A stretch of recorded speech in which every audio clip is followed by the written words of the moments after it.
नमस्कार, जय माँ भगवती जगदम्बा। आंगिरस ज्योतिष केंद्र में आपका स्वागत है। आइए ज्योतिष सीखें।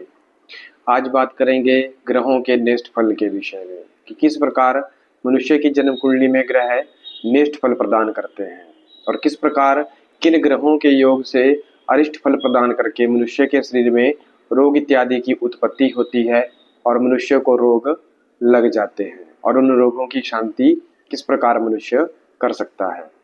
जब भी किसी जन्म कुंडली में या किसी जातक की जन्म कुंडली में सूर्य अनिष्ट फल देंगे तो वह किस प्रकार जन्म कुंडली में बैठे होंगे कि मनुष्य को शरीर में रोग इत्यादि उत्पन्न कर देंगे। आइए जानते हैं सूर्य ग्रह के विषय में। किसी भी जन्म कुंडली में अगर सूर्य नीच के बैठे हों, पाप ग्रहों से युक्त हों या शत्रु क्षेत्र में बैठे हों या शत्रुओं से दृष्ट हों तो मनुष्य के जीवन में अनेक प्रकार के रोग इत्यादि उत्पन्न हो जाते हैं। और जब भी सूर्य तुला राशि में सप्तम भाव में, अष्टम या द्वादश भाव में हो, नीच राशिस्थ हो, नीच राशि में बैठे हो, मंगल सूर्य को चतुर्थ दृष्टि से देख रहा हो, अर्थात जन्म कुंडली में अगर सूर्य इस प्रकार बैठे हो और मंगल की दृष्टि सूर्य के ऊपर चौथी दृष्टि पड़ रही हो तो वह नेष्ट फल प्रदान करेंगे।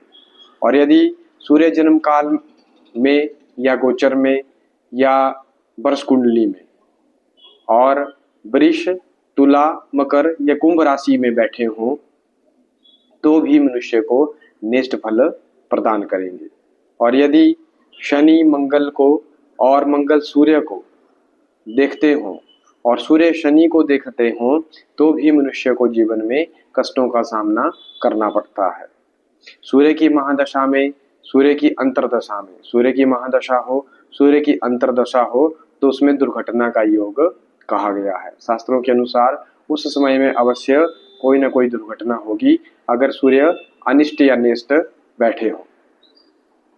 यदि सूर्य अष्टम भाव में मंगल के साथ हो तो भी मनुष्य को नेष्ट फलप्रद सूर्य के लिए समझना चाहिए, अर्थात सूर्य के कारण मनुष्य को नेष्ट फल प्राप्त होगा।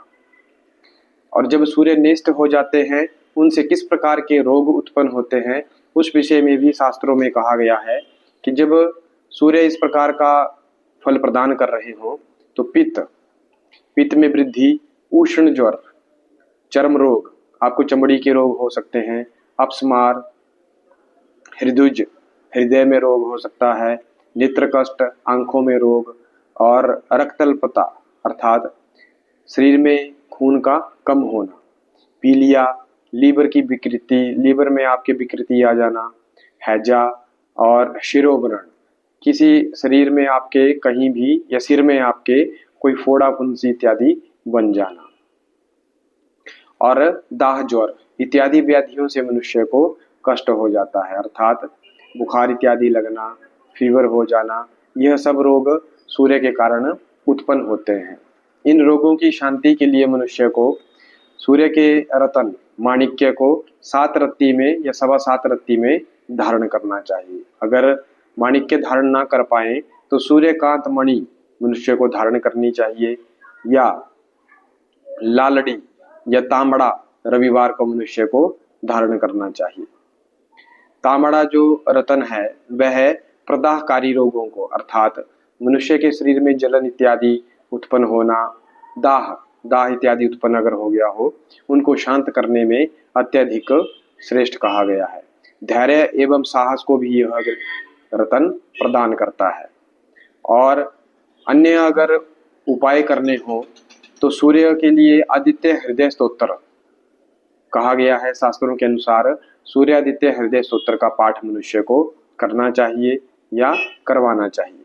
और ओम घृणी सूर्याय नमः इस मंत्र का जाप मनुष्य को अवश्य करना चाहिए जिससे इन रोगों की शांति हो और मनुष्य को वह शुभ फल प्रदान करे। इस प्रकार शास्त्रों के अनुसार सूर्य ग्रह की शांति के लिए यह रोग कहे गए हैं जिसमें मनुष्य को सूर्य नेष्ट फल प्रदान कर रहे हैं।